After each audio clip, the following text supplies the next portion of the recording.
Hi guys, good morning. Day 10 ta karon no sa atong pagbuhi og tilapia dito sa atong backyard no.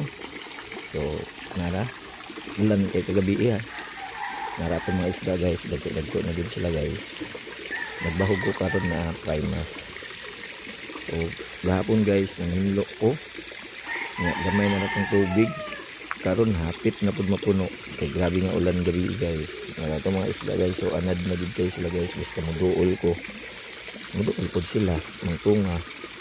Pero arang-arang na guys, ang kita na ginang mga isda guys. Dili parehas atong niagi na nagbahog ta di kayo, makita na sila. Karon makita na muduol din sila ba. Bahog ta ginagmay kay ulan-ulan pa. Dito sa pikas guys, mga gihapon makita na arang-arang na gihapon. So anak guys, nahina lang tagbahog. Dito mga water lily kansan water plant dito. So dito ang kuan ako nang gipaawas kita meron ako gibang pinturi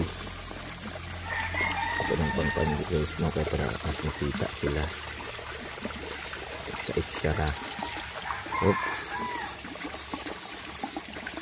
So wala ay mortality guys.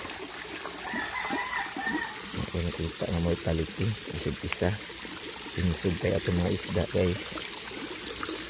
So monitor namin ito na maayo ang ilang health sa itong isda.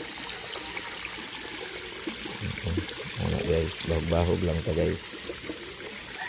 So kuhaan karon ang pizza August 7 August 8 na. So date 10 na sa atong pag-isda-isda. Buyog isda na sila guys.